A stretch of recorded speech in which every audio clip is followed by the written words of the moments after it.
இலங்கை தமிழர் பிரச்சனையில அனைவரும் சேர்ந்து போராடினால் ஈழத்தில் வாழும் தமிழர்களுக்கு உண்மையான சுதந்திரத்தை சுயமரியாதையை பெற்றுத்தர முடியும் அப்படின்னு அவர் சொல்றாரு.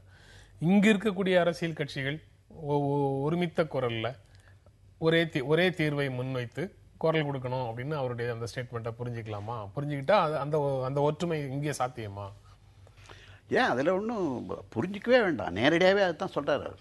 அதாவது இங்கே தமிழகத்தில் இருக்கக்கூடிய எல்லா அமைப்புகளும் ஒன்றாக, தமிழர்கள்னா அமைப்புகள் எல்லாம் ஒன்றா சேர்ந்து ஒரே நிலையில் நின்று ஒரு கோரிக்கை வலியுறுத்தணும். ஏன் அதை அவர் கருணாநிதி சொல்கிறாருன்னா அப்படி ஒன்றும் நடக்க போகிறதில்ல, அது கனவுல கூட நடக்க போகிறதில்ல. அது தெளிவாக சொல்கிறாரு. நீங்கள் இப்போ இருக்கக்கூடிய நிலைமை என்னன்னு சொன்னால், திமுக என்ன சொன்னாலும் அதுக்கு நேர் எதிராக ஜெயலலிதா உடனடியாக இல்லை என்றாலும் வாய்ப்பு வரும்போது ஒரு எதிர் ஸ்டேட்மெண்ட்டை கொடுப்பாங்க. இப்போ தேர்தலுக்கு முன்னால் ஜெயலலிதா என்ன சொன்னாங்கன்னு சொன்னால், மேற்கு வங்காளத்தில் பிரச்சனை வரும்பொழுது இந்த கிழக்கு வங்காளத்தில் இந்திரா காந்தி படையை அனுப்பி ஒரு வங்காளதேசத்தை உருவாக்க முடியும் என்று சொன்னால் ஏன் தமிழகத்தை உருவாக்க முடியும், ஈழத்தை உருவாக்க முடியாதுன்னு சொன்னவங்க. ஆனால் தேர்தல் முடிஞ்ச உடனே அவங்க என்ன மாற்றிக்கிட்டாங்கன்னு சொன்னால், அங்கே ஒன்றுபட்ட இலங்கைக்குள் ஒரு சமரசமாக பேசி கொண்டு வர வேண்டும் மாற்றிக்கொண்டு விட்டார்கள். இது என்னன்னு சொன்னீங்கன்னா, தமிழ்நாட்டில் இருக்கக்கூடிய பல்வேறு முக்கியமான அரசியல் கட்சிகளில் இருக்கக்கூடிய ஒரு அடிப்படையான வேறுபாடு. அதாவது எந்த பிரச்சனையிலும் உறுதியான நிலைப்பாடு என்பதில்லை. அவர்கள் வெவ்வேறு நோக்கங்களை வைத்துக் கொண்டு தான் செயல்படுகிறார்கள். இன்னைக்கு கருணாநிதி ஒரு ஸ்டேட்மெண்ட் சொல்றாருன்னா, ஒன்றும் பிஜேபியோட சேர்றதுக்காக சொல்றாரா இல்லை எதுக்காக சொல்றாரு அப்படின்னு எல்லாத்தையுமே நம்ம சஸ்பெக்ட் பண்ண வேண்டியதாக இருக்கு, எல்லாம் சந்தேகப்பட முடியாதான் இருக்கு. அதனால அவர் சொல்றது நேரடியான ஸ்டேட்மெண்ட். ஏன் அப்படின்னு சொன்னா அப்படி ஒன்றும் நடக்க போறது இல்லை. அதுதான். நீங்க எப்படி பாக்குறீங்க?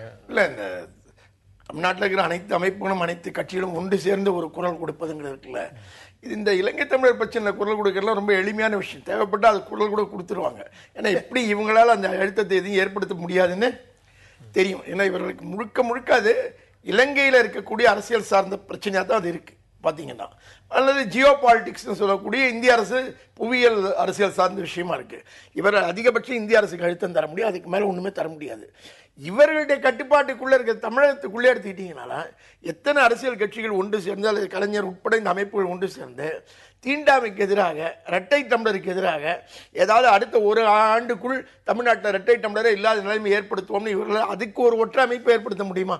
இது சரியா சொல்ல போனால், கூரை ஏறி கோழி பிடிக்க முடியாதவன் வானமேறி வைகுண்டம் காட்டுகிறேன்னு சொன்ன மாதிரி தான் இவர்கள் கூரை ஏறி கோழி பிடிக்க வேண்டிய வேலையை செஞ்சது கிடையாது. பார்த்தீங்கன்னா அதை செய்யக்கூடிய வேலையை இங்கே செஞ்சது கிடையாது.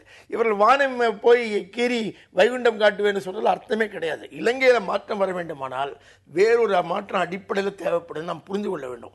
என்னவென்றால், உலக அழுத்தம், ஐநா சபையுடைய அழுத்தம், இதெல்லாம் ஒரு பக்கம் நடக்க வேண்டும். இன்னொரு பக்கம் இந்தியாவில் இன்றைக்கு மோடி அரசாங்கத்தை, பிஜேபி அரசாங்கத்தை எடுத்துக்கொள்ளுங்கள், ஒரு பெரிய மதவாத அஜெண்டா வைத்திருந்தால் கூட ஒரு கட்டத்துக்கு மேல் அதை முழுக்கவும் அவர்களால் நிறைவேற்ற முடியாது.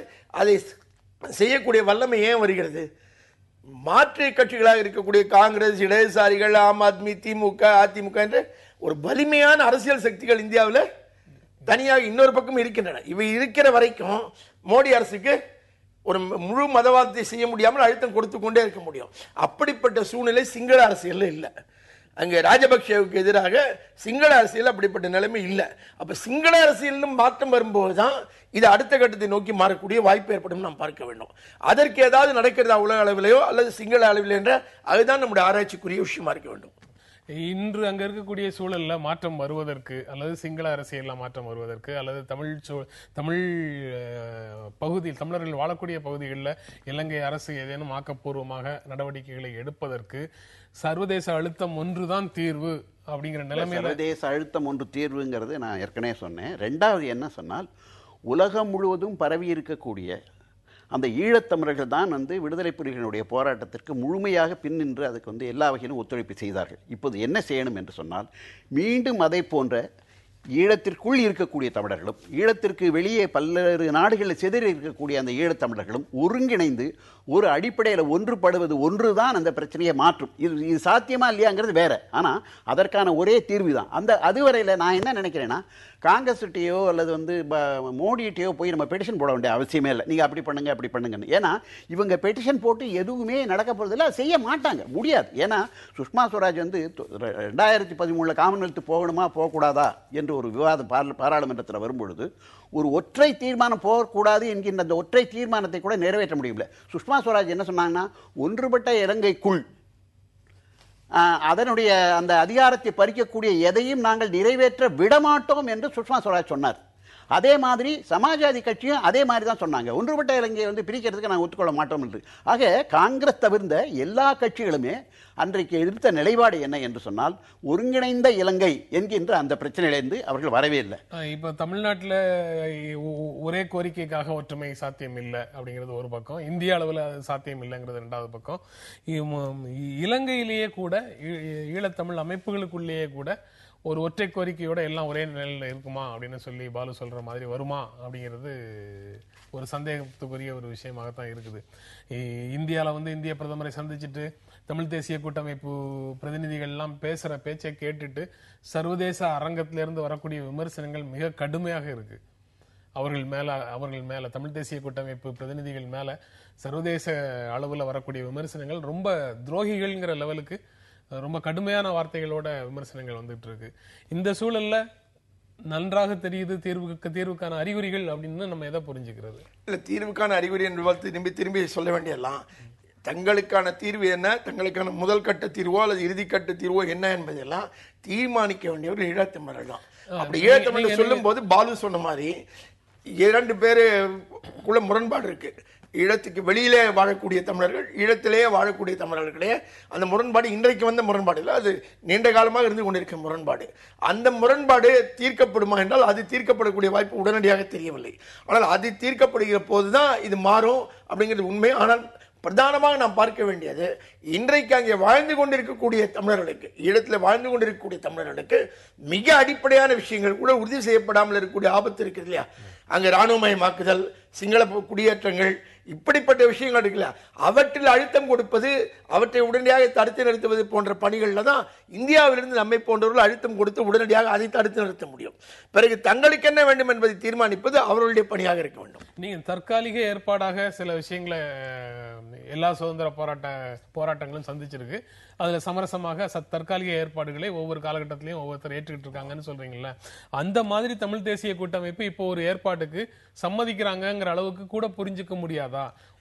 தமிழ் தேசிய கூட்டமைப்பு சம்மதிக்க தயாராக இருக்கலாம், அங்க இருக்கக்கூடிய தமிழர்கள் சம்மதிக்க தயாராக இருக்கலாம். ஆனால் அதற்கு சிங்கள அரசு சம்மதிக்கக்கூடிய அவசியம் இருக்கு இல்லையா? இரு தரப்பும் சம்மதிக்காமல் அப்படிப்பட்ட இவன் தற்காலிக தீர்வு கூட வர முடியாது. அது 13+ என்பதை பற்றி பேசப்பட்டதை ஒழிய 13+ என்பது இன்னும் நடைமுறைக்கு வரவில்லை. அப்ப அது நடைமுறைக்கு வர வேண்டும் என்றால் 2 கை ஓசை வேண்டும் இல்லையா? ஒரு கை ஓசை போதாது இல்லையா? நீங்க இறுதியாக என்ன சொல்ல விரும்புறீங்க? இதுக்கு என்ன சொன்னீங்கன்னா, தமிழகத்தை பொறுத்த அளவில் இங்க இருக்கக்கூடிய பெரிய அரசியல் கட்சிகள் திமுக, அதிமுக, அது பாஜக, காங்கிரஸ், இவர்களெல்லாம் எந்த மாற்றத்தை கொண்டு வர முடியாது. இன்றைக்கு என்ன ஒரு பெரிய செய்தி என்ன அப்படின்னு சொன்னீங்கன்னா, போன முறை காமன்வெல்த்துக்கு போகும்போதும் அதே மாதிரி அமெரிக்க தீர்மானம் வெளியில் வரும்போதும் தமிழ்நாட்டில் இருக்கக்கூடிய மாணவர்களும் இளைஞர்களும் சேர்ந்திருக்கக்கூடிய சிறு சிறு அமைப்புகள் மிகப்பெரிய போராட்டங்களை நடத்தினாங்க.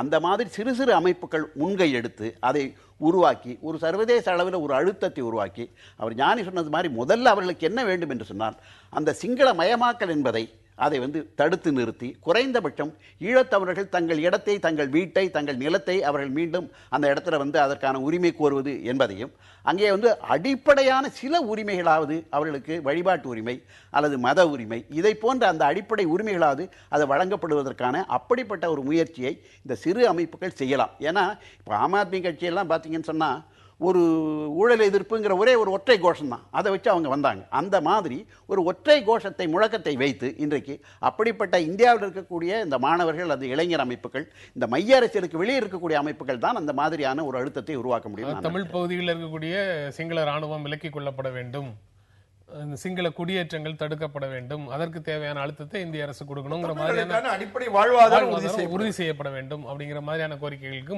முதல்ல முக்கியத்துவம் கொடுக்கணும் அப்படிங்கிறது உங்க 2 பேருடைய முன்னுரிமைகளாக புரிஞ்சுக்கலாம்.